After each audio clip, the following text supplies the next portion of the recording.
Hello, everyone. Yet once again, it's another day of fresh grace and mercy. This is the Guilt, Grace, Gratitude podcast, sponsored by Logos Bible Software, where we bridge the gap to Reformed Christian theology for your listening pleasure. Today, we're doing a book club episode, and our guest today is Kathryn Wehr, and she edited a book called The Man Born to be King by Dorothy L. Sayers. It's the Wade Annotated Edition, 2023 edition.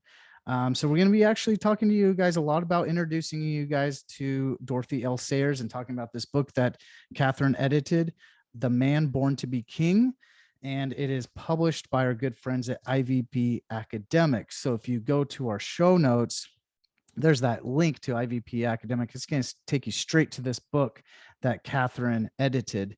And then a little bit more information on our show notes to resources about Dorothy L. Sayers and more information about how to use resources from our show to guide you guys to a Reformed or confessional church near your area, and how to find us, Nick, myself, or Peter, or both of us, to communicate with us, ask us questions, and then learn a little bit more about our Bridge Builder sponsors, especially Logos Bible Software and some other ones. So we'll jump into this episode here, and we'll introduce both Dorothy L. Sayers, who is a playwright, scholar, author, lay theologian, and Christian. But on behalf of Dorothy L. Sayers, we're going to have Kathryn Wehr talk to us today, and I'll let Peter further introduce Kathryn Wehr today.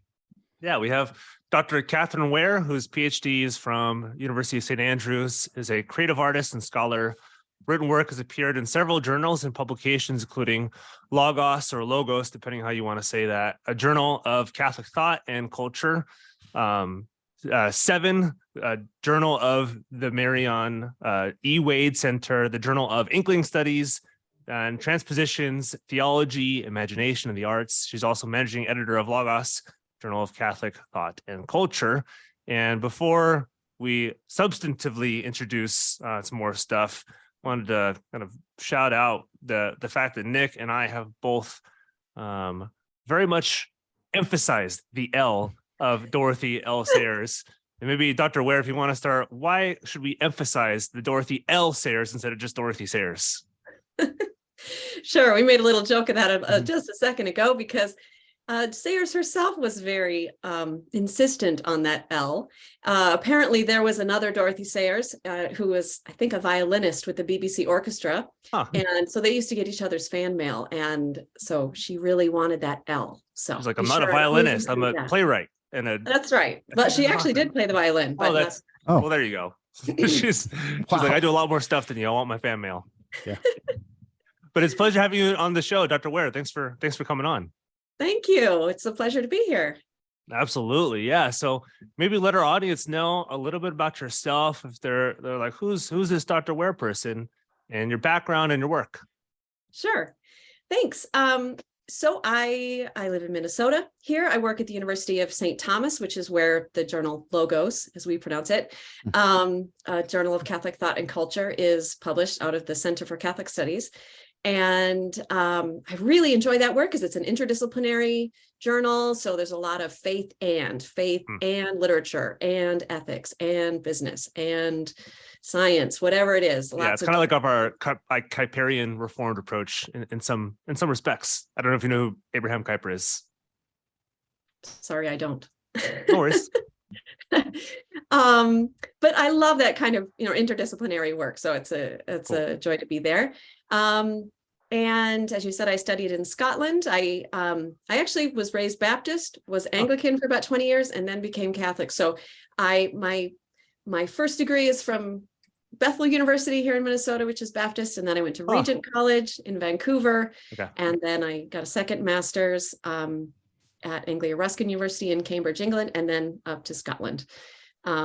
So anyway, it's I have ecumenical tastes. I'm happy to be here. And we excited to talk about Sayers. Yeah, we have ecumenical tastes. So we've had a bunch of Catholics and Anglicans and Baptists and Lutherans and Reformed, all those people on the show. So yeah, thanks for introducing us to Dr. Sayers. Or I don't think she's a doctor. I think she's Miss Sayers. Miss Sayers usually is how she was referred to, but she did receive an honorary doctorate from the University of Durham. That's right. That's why that's why my mind was thinking she's kind of a doctor, but not a doctor. So that's my mind was kind of mixing different things. Yeah. Yeah, but she was actually very interested in ecumenical things too. That's right. Yep. And particularly at the time she was writing The Man Born to be King, she was also involved in the project for an idea called the Ecumenical Penguin, where they were trying to figure out, or trying to write a penguin edition, a paperback, easy access paperback that would have just basic theology that all Christians could affirm. So looking at the, from the councils and the creeds, what are the things that we actually have in common, so that everyday people could, look around and be like, well, there are so many different kinds of Christians, but actually there's a lot that we agree on. And that's what she was really passionate about. Awesome. Yeah, cool. Definitely. So we've learned a little bit about you, and obviously Dorothy L. Sayers is a very important person to you, and you're representing her very well. It's probably pretty obvious to the audience. If you're not familiar with Dorothy L. Sayers, she's not on this recording because she is not alive anymore. And so you're doing a great job representing who she was and her works. So if you could help the audience, maybe let's lay some groundwork. Let's just assume somebody doesn't know really anything about Dorothy, and you could kind of just start from the beginning and take as long or as short as you want, but just explain who she is to the audience, and more particularly how that connected to you, what made kind of you interested in her works and start writing about her and that kind of thing, studying her. Yeah. Okay. So her dates are 1893. She died in 1857. And so she's roughly contemporary with C.S. Lewis. So she was born just a couple years before him and died a few years before him. But they did know each other in the early 40s. They began to be friends. I've met a few times, but there's actually a lot of really fun letters between them. Which is a real treasure trove. But she was a rarity for her age. She went to university. She studied at Oxford as a student at Somerville College, and she studied modern languages, which included like medieval to modern. So she specialized in medieval French, which she did use. So she actually, throughout her life, she published 2 translations from medieval French poetry. And she herself was a poet. That was sort of her first published writings were poetry. But of course, poetry doesn't pay, right? It's hard to support yourself writing poetry. So she took a job with an advertising agency, but she began to write mystery novels, and is best known by a lot of people for her detective, Lord Peter Wimsey. And there's a whole series of books of his detection. So of course he's an aristocrat, and that's how he goes about his business, asking questions and putting it all together. But particularly toward the end of those series, so she's writing that through the 20s and into the 30s. And by the early 30s, she was kind of getting tired of Lord Peter Wimsey, and she decided to kind of kill him off. And the only way to kill off a person in fiction is either to marry them off or to actually kill them. So she decided that he needed a love interest. So she introduced Harriet Vane, who appears in the last few books. But what I think is very interesting is that she started to write one book, and it was going to be the final one, Strong Poison. But then she realized that to make them fall in love with each other, because they were just such it was such an intense situation. Harriet was on trial for murder, and he was kind of saving her life. To sort of force them to fall in love at the end of that book would have been to do violence to them as her own creations. And so she gave them more time, and she wrote 5 more books in order to finally bring them together. So 1936, her book, Strong Poison, Gaudy Night, excuse me. Strong Poison is one I just mentioned where they met. Gaudy Night is the sort of finally coming together book, which was originally intended to be her last one, but then she wrote a play about their honeymoon with a friend, which eventually became the novel Busman's Honeymoon. So that's sort of the exact end of her mystery writing career. But through writing that play, she got into writing stage plays, and Charles Williams, who is another one of the Inklings, they had been introduced, and he recommended her to write a stage play for the Canterbury Festival, the Canterbury Cathedral in England. And so she wrote her first kind of religious play, and then that kind of took her in a new direction.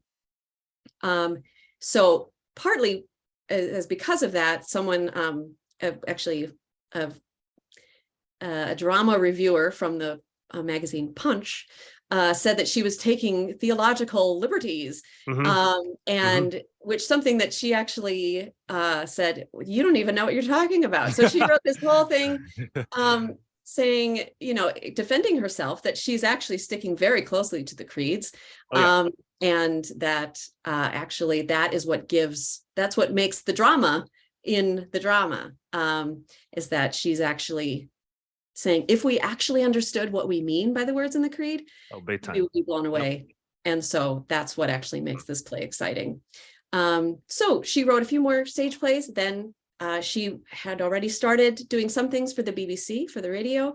She was asked to write a nativity play in 1939. And then she was asked to write this whole series of plays called The Man Born to be King, The Whole Life of Christ, which kind of picks up sort of an epiphany play through the Ascension.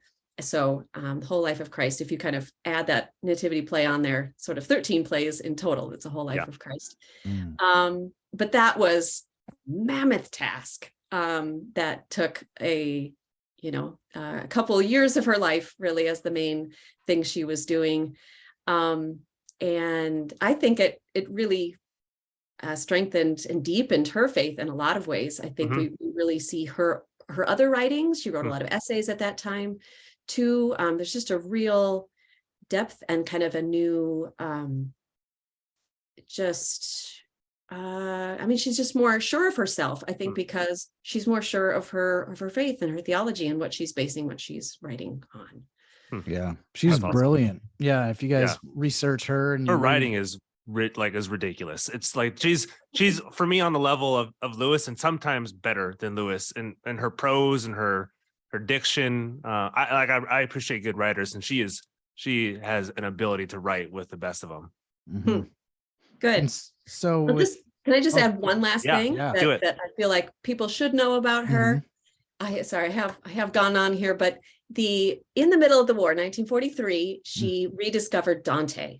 And so we can't sort of end talking about Sayers without talking about Dante, which she really spent the last about 15 years of her life on Dante. That's right. I remember this. An original colloquial translation, which, even though it's not read that often today, her essays about it are really foundational for Dante studies in the English-speaking world.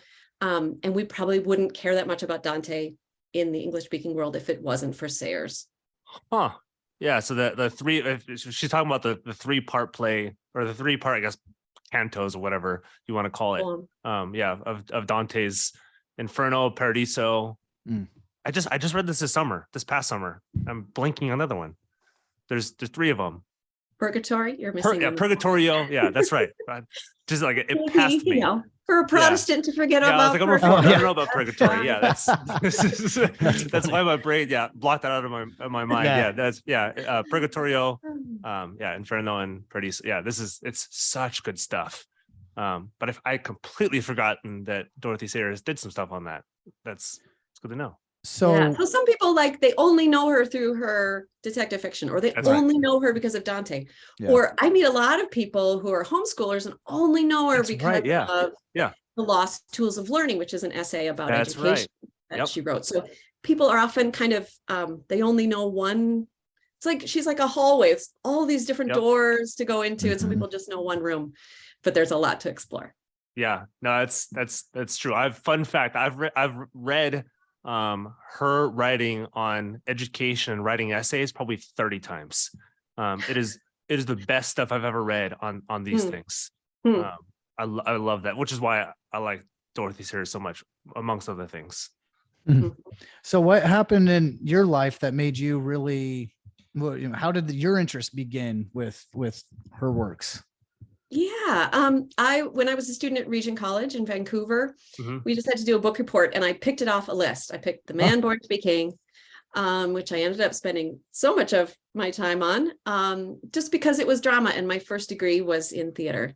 And so I wrote a book review on it, but I always liked it. And I went from there, then I, read some of her mystery novels, and it was kind of, it got me into reading all kinds of other things by her. And then when I was thinking about doing a PhD, I was looking, this program in Scotland is really amazing. So it's very artsy. So I knew I wanted to do something artsy, and I was thinking, well, what have I been using? And when I taught undergraduate theology for a few years, and I looked at some of the things that I had been using in my own classroom, and that's something I had always reserved one class period to do, to read one of these plays aloud and explore them with the students. So look, I was teaching theology, so I wanted to say, like, how is she actually expressing theology through drama? Was the thing that we would discuss together. And so I just looked, I thought, I wonder if there's much scholarship on these, and there just hadn't been much. So, PhD, you have to find something no one else has researched before. And so that's what I made a proposal to do for my PhD. And it's been a wonderful journey. I've really, really enjoyed it. I felt like the years I was, researching my PhD, I was spending, like Sayers, all this time in the four Gospels. All of my, grad school training from Regent, for instance, we were doing textual criticism. All those skills came back to me, and it was wonderful to really look at how Sayers was using the Gospels. She describes laying out the Gospels in columns, which is something, we didn't really have. I mean, there's a book now called The Synopsis of the Four Gospels. Yeah. That is an absolute standard. But she didn't have that. She did it herself. And so what I did is I took, the published version of the Synopsis of the Four Gospels, but I added a fifth column for her plays so that I could look, how did she use each pericope? Are there pericopes she didn't use? Isn't that interesting? So just certain things, for instance, like she didn't use, these were originally intended to be children's plays, although they had a really wide audience. Yeah. But originally, so she didn't include the woman caught in adultery, for instance, which, is kind of a John no-brainer 7 and 8, yeah.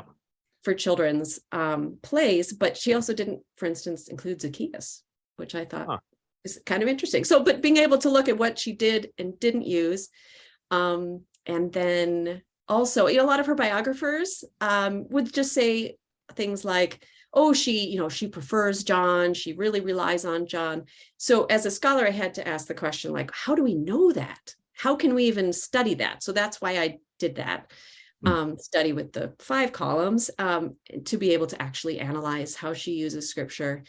And I would say that she does love John, but John is so different from the others. He has these long stories, whereas there's so many shorter sayings and shorter miracle stories and that kind of thing in the Matthew, Mark, and Luke in the synoptics. So she uses them a little differently, but there's actually, the synoptic material way outweighs John for sure, but that makes sense based on how much more material there is. That's true. But anyway, but it was just really exciting to kind of analyze these plays within an inch of their lives.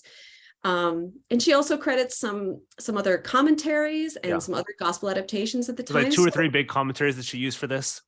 Yeah. And so I read all those, and I made a big chart, of okay, for all of these scenes in these plays, okay, this is very similar, or she seems to have this characterization that's similar, or this person has an interesting take on Mary Magdalene, which she seems to take on or be influenced by. So what's exciting, so my PhD is just like all these charts, but now with this new annotated edition, I'm able to put all that information in useful proximity to the text. So let's see. So here's, so the plays on YouTube, you can see the what she's doing right columns, but all the side notes and the things at the bottom, those are what I spent so much time. Yeah, so all which is so clever. When I was reading through it, I thought it was so well done. Yeah. Good. So all the Bible references are at the bottom, and she obviously uses the the four gospels, but she quotes a lot of the Psalms actually, and a lot of other references. So I just prophecies make it into there. Yeah. Yeah. I mean, when I read it the first time with a group, just as kind of a book group, before I did my PhD, I kept saying like, well, which gospel is that in? But now it's right there. And a reader doesn't have to look it up for themselves. It's right at hand in an easy spot.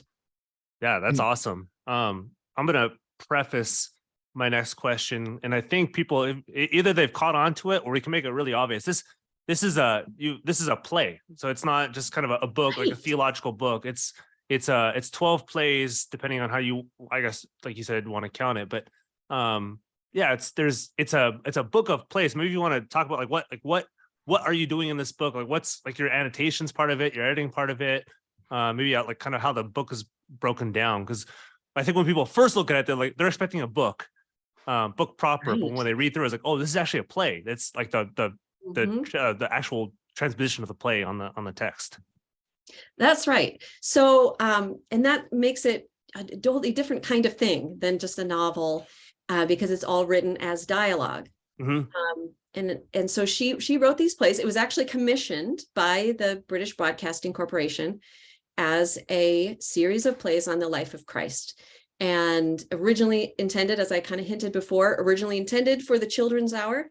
But because of the press that happened, there was kind of a surprise kind of thing that happened just before they were aired, that they ended up getting a much bigger audience than was originally intended. And so it was still broadcast during the children's hour. Huge audience back then for this play.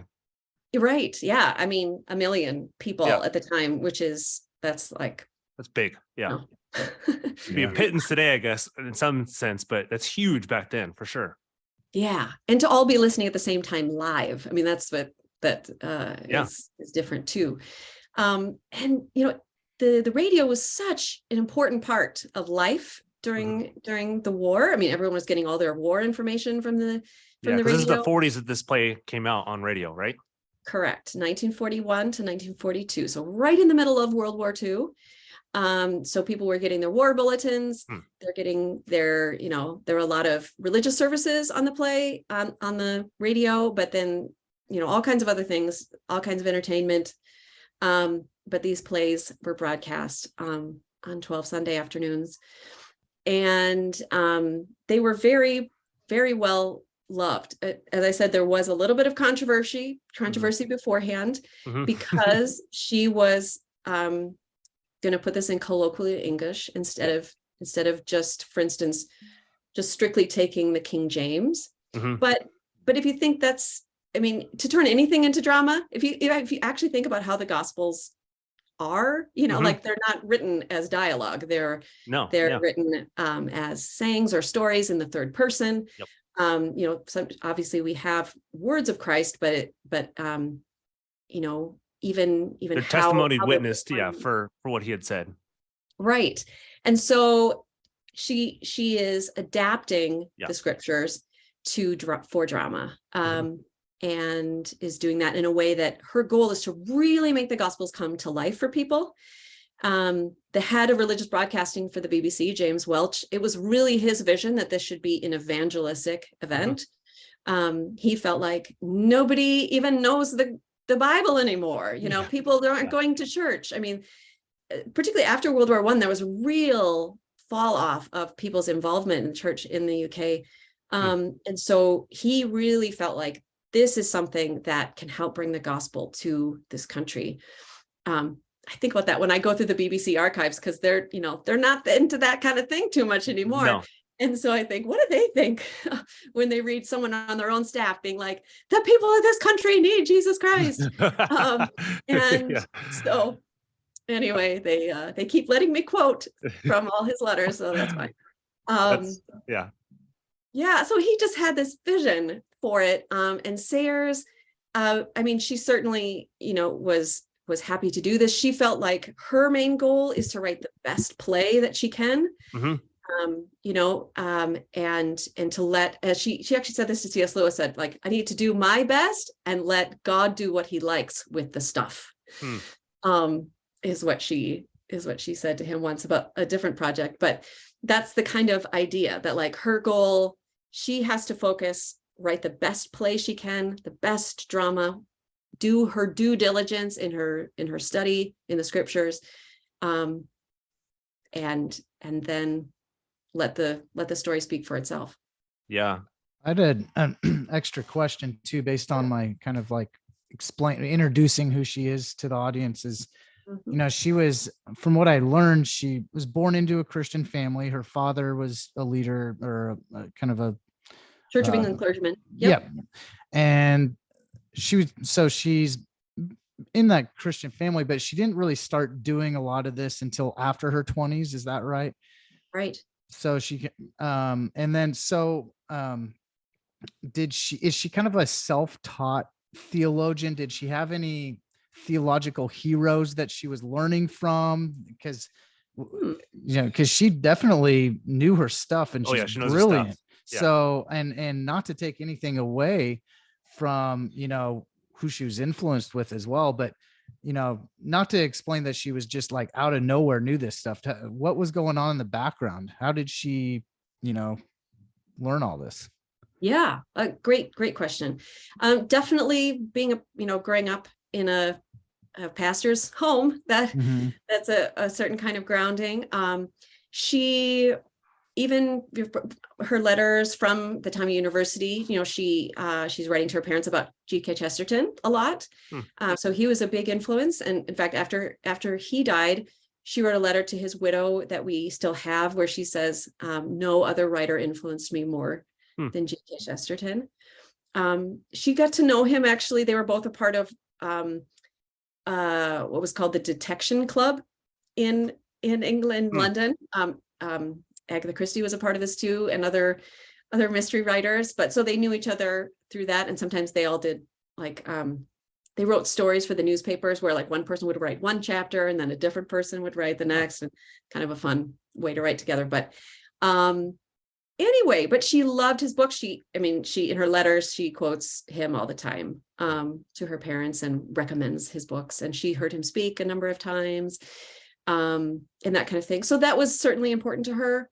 I think her father is what we call a broad church Anglican. So kind of, he was also working more in a rural area. So it's a church that parish that's kind of middle of the road, open to all kinds of people. And so when she went to university at Oxford, she started calling herself an Anglo-Catholic, which means high church Anglican. So more of an emphasis on the creeds. I mean, that's a big part of her theology.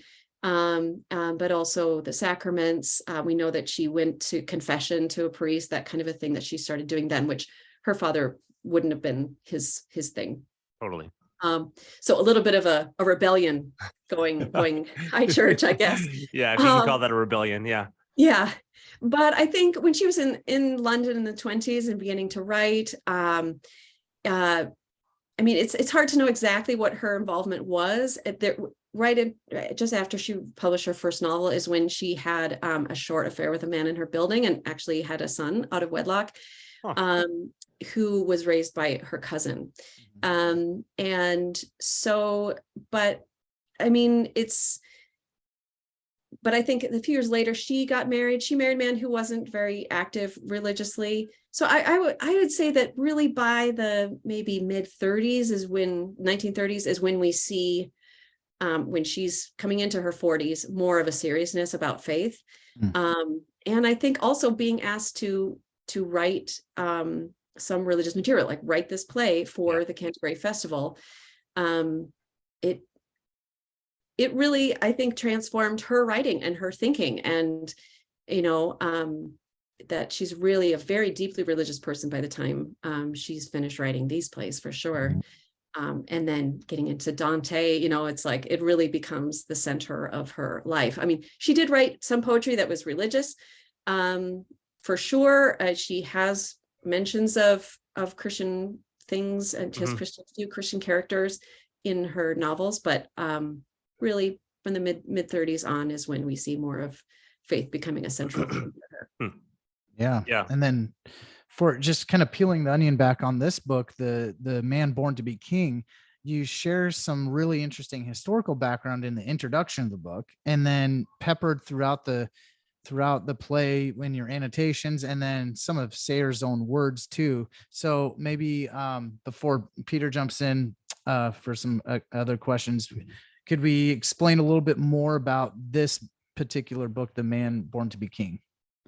Yeah, sure. So these plays have been in and out of print ever since. 1943 was the first publication, just the year after the plays were broadcast. And they've been well loved. Even today, they're actually studied often in classical schools, and in homeschoolers love them. And so they're, but it felt like this was a great time to do this kind of annotated version. So I partnered with the Wade Center at Wheaton College. The Marion E. Wade Center specializes in the works of 7 authors. So the 4 Inklings, and then Dorothy L. Sayers, G.K. Chesterton, and George MacDonald. So they were very excited about this because, of course, most of what I'm annotating is stuff that I found in their archives. So what I did, so we had the whole text of the plays, but then I looked at, all of the different letters relating to the plays. I mean, there's hundreds and hundreds of letters relating to these plays during their creation that she says writes back and forth with her friends, but also with her producers at the BBC. And then also, different revisions, her own original handwritten manuscript of the plays. And I looked at how, you looked at each version, and sometimes there's just very interesting little things like, oh, she really struggled with how to write this line or how to express this thing, and she rewrote it. And sometimes there's like her handwriting, she crossed it out and wrote another word and crossed it out and wrote another word. And so I can sneak some of those things in here. Like, she really struggled with this, and some of her other options were, for this phrase, which is interesting. And then some of the other really interesting bits are people, when they were listening to the plays, would write her and sometimes would object to things.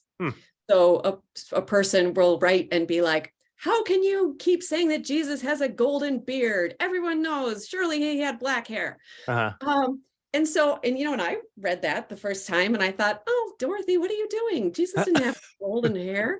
But to hear her response saying, well, I'm thinking about how he's portrayed in art a lot. I'm just kind of working with the picture that people have perhaps already. But you're right. He probably did have black hair. But I'm writing for radio, and I just have to have, there has to be something about him that people pull him out from a crowd. And so it's easy for me to say, which one? Oh, the one with the golden beard. And it just helps the viewer connect to him. But it's nice to know that she knew what she was doing.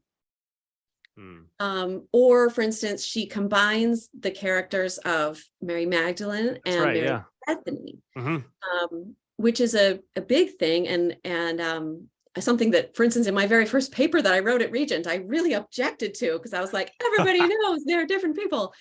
But what I didn't know is that really it wasn't until the 60s that biblical scholars really brought it into the mainstream to saying these probably are different people. So there's a very long tradition of those two Marys being treated huge as tradition. We call it the composite Mary tradition. And so just, so people sometimes object to that. So she wrote, well, you know what, I'd rather be like Augustine. He says they're the same people. So I'll stick with Augustine. So, again, it's like she knows what she's doing. She knows that there were rumblings in scholarship of people that really wanted to, make those clear that those were distinct women. But, she knew what she was doing. So being able to show those things in the sidebar are really fascinating, I think. And there's plenty of little wartime little nuggets in there too, where she'll say something like, the crowd before Pilate, they're shouting like the Nazis at a rally. You think, whoa, it just jumps out at you as something. Because that was the time that she was writing, so it would have been visceral in minds. Right. So it's just a great opportunity to really explain that. I mean, I think we're getting far enough away. It's 80 years since the first publication now. we're getting further away from particularly some of the British isms that maybe Americans at the time might have caught, but aren't really catching today. The one that I kept on running into was the Batman. I was like, what on earth is a Batman? And then you have to keep on explaining it. I kept on forgetting it. Right. That's the thing. So a Batman is a military servant. Yeah. So that's who Jesus heals instead of the centurion's servant. He's not the ruler of Gotham. Yeah. Right. But that's just, just to keep making them accessible to people. It's really a pleasure to kind of unlock those. And hopefully just to let people just dig as deep as they can in there, and to not be slowed down. If they really want to know which gospel this thing is from, they can look at the footnotes and say, Mark or whatever. Yeah, she's a very creative writer, and nothing was haphazard on her end. Oh no, that's right. Yeah, and that brings me. So your description of this brings me to this next question, and it was I'd heard it before. So one of my professors at Westminster made a big deal out of the dogma is the drama, and I didn't have a context for that, and I was like, okay, yeah, I guess that makes sense. Then I read Dorothy Sayers, like in her introduction to this play, talk about some of this stuff, and you already brought it up. That, I mean, like if you can't make a good play through your theology, your theology isn't good enough. And so maybe if you can talk through what about theology for Sayers was so dramatic, and why should it be the same for us when reading this and we're kind of thinking about our own theology? Like, is this maybe in a sense, it's not the only question you should ask, but is my theology good enough to write a play about it and be interesting? Oh, I love that. I love that. Yeah, I mean, that's really what got her going. There's a later essay that she wrote for a magazine in the early 50s where she talks about, like, I would rather have a good play, but like just like the form of the play. Yeah. Is so important, and how a lot of religious plays are kind of weak on content. They're kind of weak on theology because they're trying to, like, I don't know, make people just feel like, see, Jesus is a good guy or something.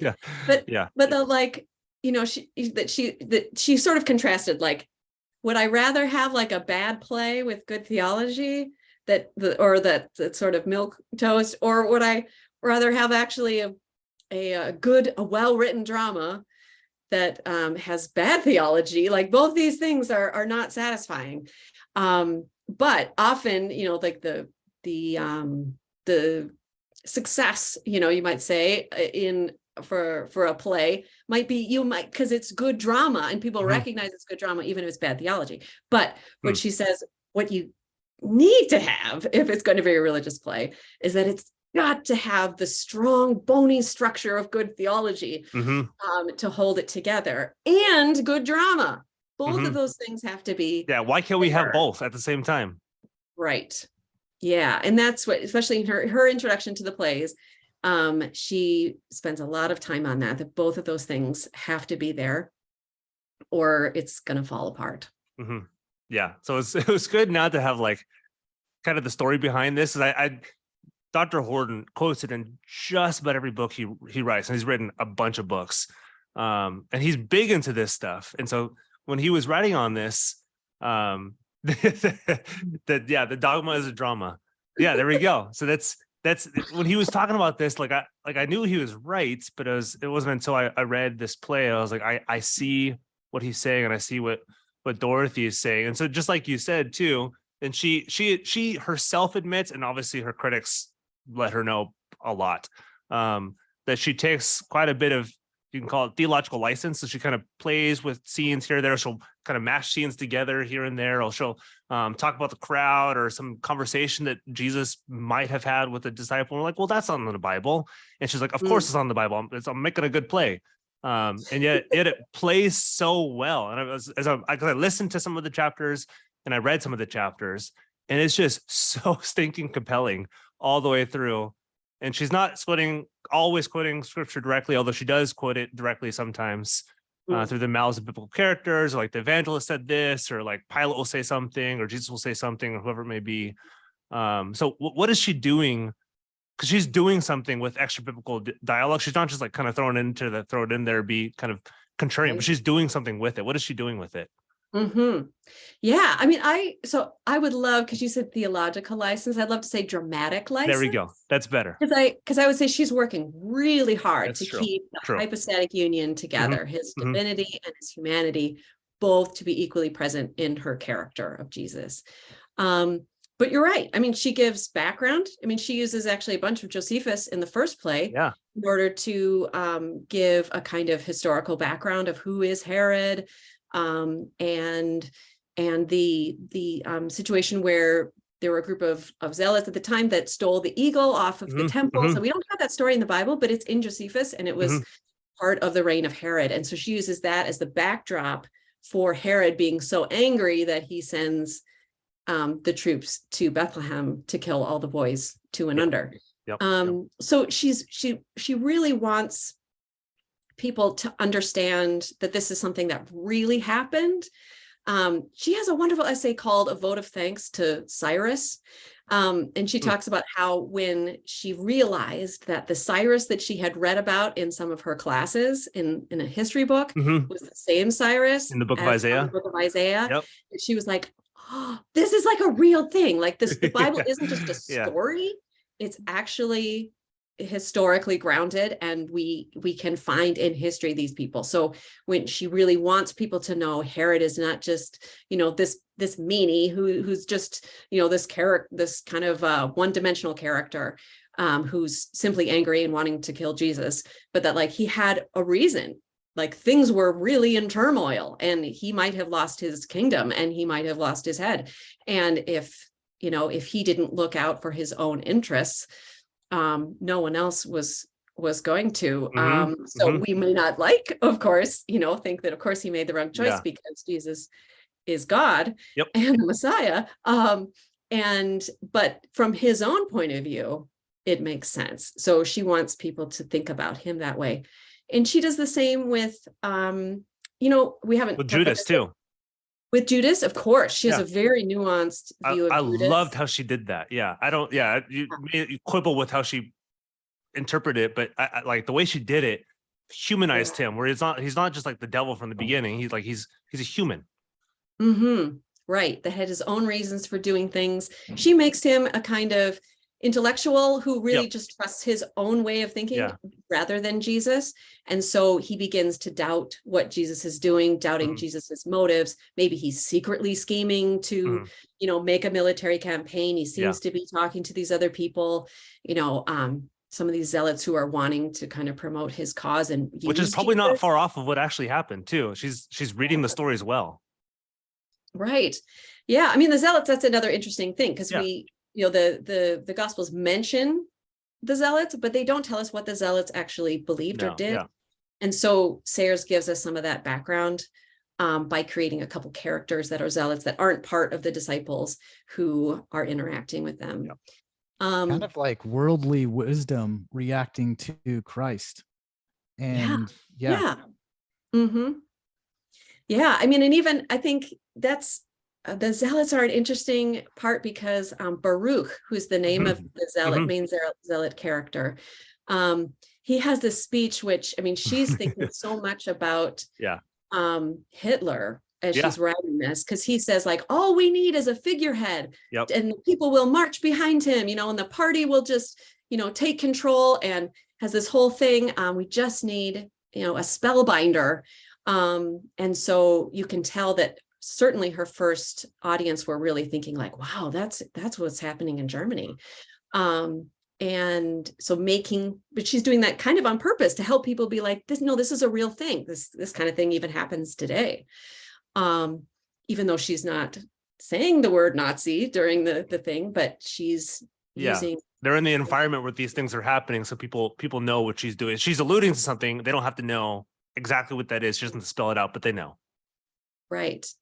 But that's what she wants people to really feel, that Jesus was a real person who lived with real people who reacted to him in their own way, and had their own motives. They weren't, she uses in her introduction, she talks about stained glass window characters. Like, she doesn't want her characters to be like, we're just standing here allowing Jesus to do his thing. Like, we know all about him. Like, no, they didn't. Yeah, you can't impute knowledge in the characters because they don't have it.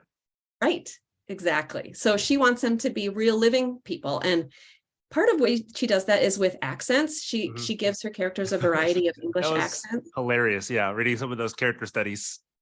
Yeah. Matthew, she makes a kind of Cockney, East London kind of guy, and which is funny. So his accent comes out in the way she writes it, because he drops his H's, for instance. Some of the others you can't really tell, but she gives a number of the disciples sort of from Galilee, northern accents.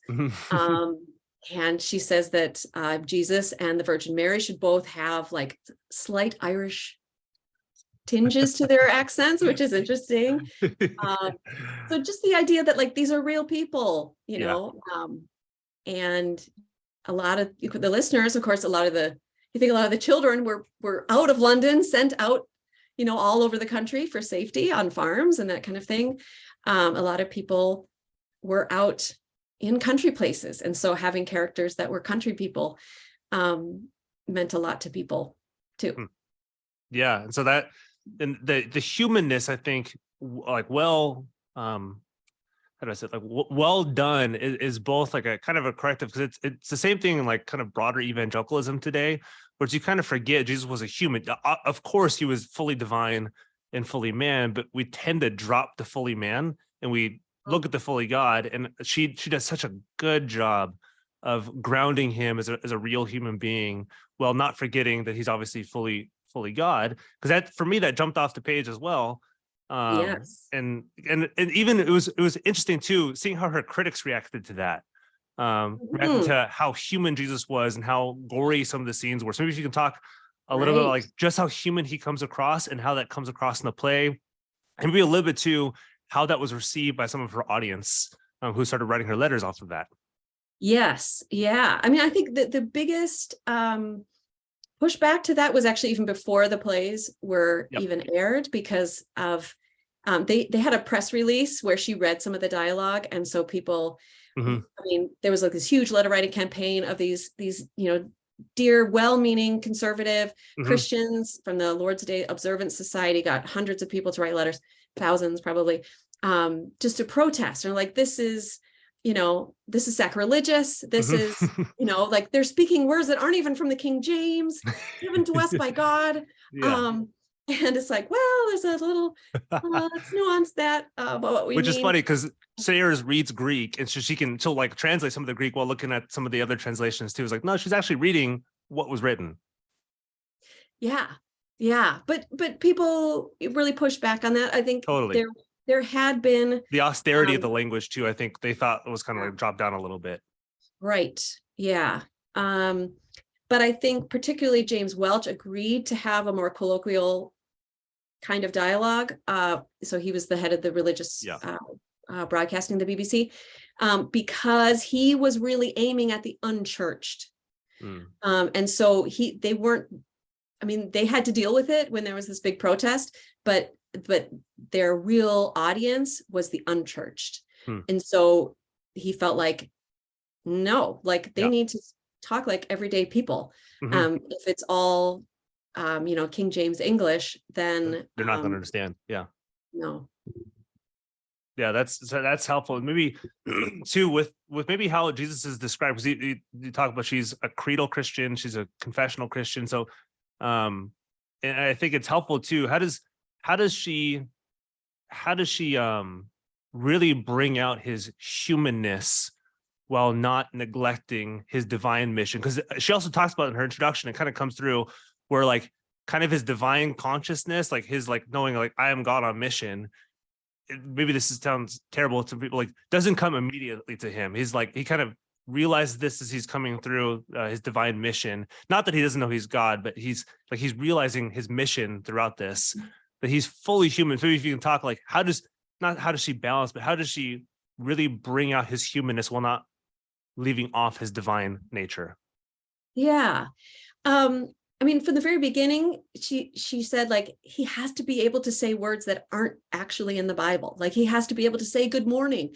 Yeah. And, she gets way beyond that, but that's one of her first letters as she's explaining what she wants to do. I think if we look at just the very first instance of where we actually hear him speak, in the second play, because in the first play it's it's an epiphany play, so he's a baby. Doesn't So speak in it. Yeah. right. Yeah. It's a few baby sounds, but that's it. Yeah. But in the second one, just after we first hear him speak, after he's just coming from being baptized by John, and he runs into someone who is a childhood neighbor. And so, I mean, it's a very thing where she says, Jesus, do you remember me? And he's like, oh, Hannah, of course. And it's a very human kind of thing. But if we look at the letter that James Welch wrote to Sayers and said, we were shocked. There's this theophany, and we imagine that Jesus is going to be like, and like, I'm going off into the desert.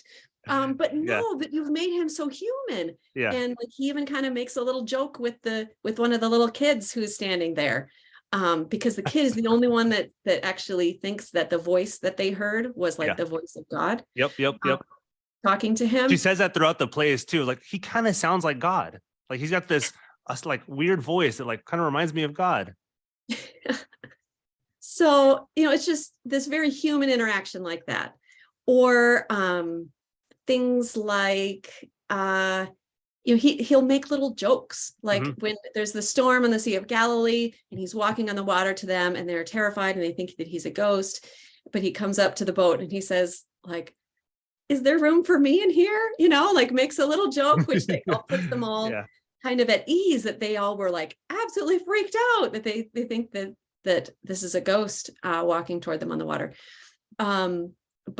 But he makes this very human kind of thing, which again, we don't have him saying those words in the scripture, but it'd be very reasonable, and it's not, she's not putting something in his mouth that is irreverent or something, but she is certainly making him human. And, of course it's radio. So it's like, it's just what they're hearing. So she can't even have him like smile. Because they're not going to hear smile with words. Yeah. And he'll like give a little chuckle, or he'll, like these very human things. And so, I mean, it's very intentional. Yeah. But even there with that, like on the Sea of Galilee thing, he's just calmed the storm. So this, like, his divineness is very much straight through. there. Oh yeah, absolutely. And then this little human joke as he's getting into the boat, that they're together. So she's not adding, by all means, she's not adding things that he said that would be heretical. She's just adding things, knowing that not everything that Christ ever said in his human life is automatically recorded in scripture. He was a human being that lived 33 years. There's not every single word he ever said is like in scripture. So it's reasonable to say he had other common things, sayings. He was a regular old Nazarene born in Galilee. He's like, that's saying good morning and in the way they say good morning. I loved how that was done by Sayers in this play. I loved how you kind of pulled all this stuff together, because it, like, you really do hear the human. And it reminded me, I was looking up the quote, I couldn't remember who said it, but it was Saint Gregory. I don't remember which one. But that which is not assumed is not healed. And so I think she's really bringing this out. Like, she's bringing out his human nature, because he's not fully human. He doesn't save fully human people. Right. That's right.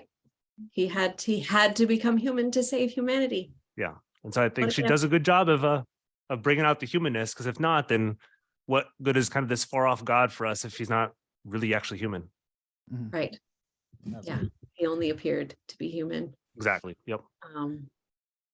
So there was out of this 12 plays, do you have a favorite, and what do you think, what does your gut tell you on the people will be most gravitate towards their favorite one, the ones that they'll grab probably the most?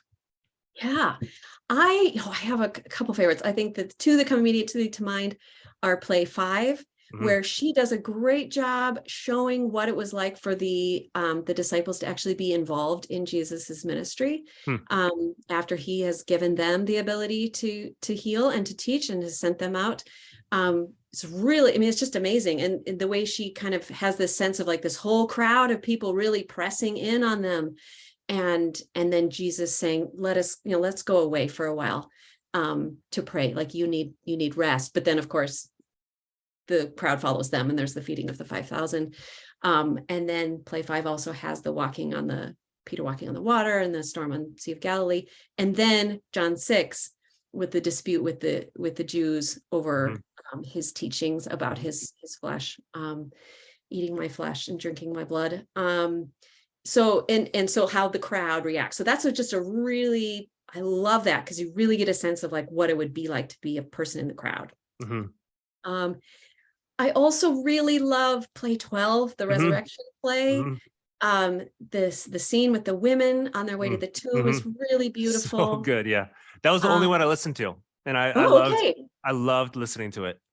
Yeah. I mean, we should say that this is the other great thing about right now is that the Sayers Estate and the BBC have re-released the audio versions of the plays on Audible. So you can get them on Audible or on Amazon. What you can do is you can listen to it and you can read your book at the same time. That's right. And of course, then you will see all the spots that they make little cuts. There you go. Like, oh, this speech is too long. It's too theological. Surely they're not, so then they cut it and you're like, pause. I want to actually hear what she says. There you go. Yeah. I like this. Yeah. Yeah. So what do you think the audience would be most gravitate towards? Do you think they'll like those same 3 that you picked, or do you think that there might be a hidden gem? Hopefully there's someone that favors each one of the 12. I would I hope so. I mean, I certainly have favorite scenes or just certain phrases come back to me too, that are, have become part of, my own thoughts, my own prayers, because so much of it is, of course, based on scripture. So just her interesting way of putting things, and actually I would say that as I was doing my sort of 4-column thing, I found there were a number of times where the word that Sayers picked is actually the word that's used like in the NIV, for instance. I think there's an interesting study for somebody to do. I don't think it'll be me, to research if the people who worked on the NIV were fans of The Man Born to Be King. I think there might be some connection. It's not. I don't think it's a wrong thing because the NIV I know. So to be honest, my favorite translation is the NIV. I like the ESV, but I love the NIV because they do a really good job of taking what it meant back then and to translating it into what it meant today, which is exactly what they're trying to do for Men Born to Be King. Not saying other translations don't do that, but I think the NIV really does it well for a broad audience. So, like you said, there might be something there. Not for me to do, but for somebody else who's listening to do it. The next scholar who's looking for a PhD topic. Exactly. Yeah. And so last question before we let you go. And this is a curious question. We talked about this before the recording. Because there's been a few other kind of plays, and people know Lewis's kind of lectures on Christianity, Mere Christianity, which comes around the same time. Well, the guy there's a very important connection, actually. Oh, okay. Let's hear it. Because Sayers had she was asked to do a series of lectures on the Nicene Creed called Christ and the Creeds. And she was the first first woman to be asked to speak on a theological topic on the BBC. And it was just so well received that they were like, oh, we should have other lay people. Who else should we ask? Oh, C.S. Lewis, would you do something on like kind of basic Christianity, which became Mere Christianity. Oh, wow. So it was we have Sayers to thank for Lewis's Mere Christianity. We do. Huh. Yeah. And we have Tolkien to thank for helping introduce the gospel to C.S. Lewis. That's right. Yes. Yeah. There's so much interconnection here. That's crazy. I know. And Charles Williams, he got Sayers into writing religious plays. It was his book The Figure of Beatrice, that introduced her to Dante. So that there's a lot of great connections there. All these connections, and all that to say, you would think, and this is more thinking of a U.S. audience, and people in Europe, like you said, they know her novels better, her mystery novels better than I think an American audience does. But why do you think her play maybe hasn't gotten as much publicity or popularity in the U.S. as it might have gotten in Europe? And because Lewis is kind of like his popularity didn't kind of extend, it like increased from the time that he died until now. But it kind of seems like that's not the same case for Sayers. No, I think there has been a little bit of a decrease, but there's always these little ebbs and kind of flows. bumps. And so I think we're due for a resurgence. Hopefully this book will be a part of it. And I'm so glad that the audio versions are available now. It is getting used a lot more in classical education. So I feel like there is getting to be more. The classical education is booming as of the last probably 5 or 10 years. So yeah, it might see more. Yeah, for sure. And I think they're a great complement, like some of her writings with Lewis, because they were doing similar kinds of things. And so I think they're great to be studied together. Awesome. Yeah, well, Dr. Wehr, thank you so much for coming on. And before we leave, where can people find you, your work, and if you have a kind of a final thought for our listeners? Yeah, sure. So as I think you said, you'll have a link in the show notes to the IVP one for the book, which will be great. I can also give you my own website, kathrynwehr.com, which has some more, you can find more links to other things that I've written on Sayers. I'm also a musician, so I have my music on there and stuff. So I saw some of that. I haven't listened to it, but I'll have to listen to it. I saw some of it though. Yeah, I would say it's actually some connections to Sayers, because I was writing the songs. These are all songs about women in the Gospels. And so I was writing that as I was writing my PhD. So there's a couple songs that have some direct link to the plays. That's great. Awesome. Cool. Well, yeah, thank you for coming on, and thank you for writing this book, or I guess editing this book, and kind of resurrecting for people who may not know who Dorothy Sayers is, and Dorothy L. Sayers. Let me say that. Dorothy there we go. Good. So yeah, thanks for reintroducing her, who should never have left our memories, but hopefully her reputation will expand, and hopefully this book will be a part of it. So yeah, thanks for coming on. Good. I hope so. Good. What a pleasure. I really enjoyed the conversation. Thanks, guys. Yeah, thank you.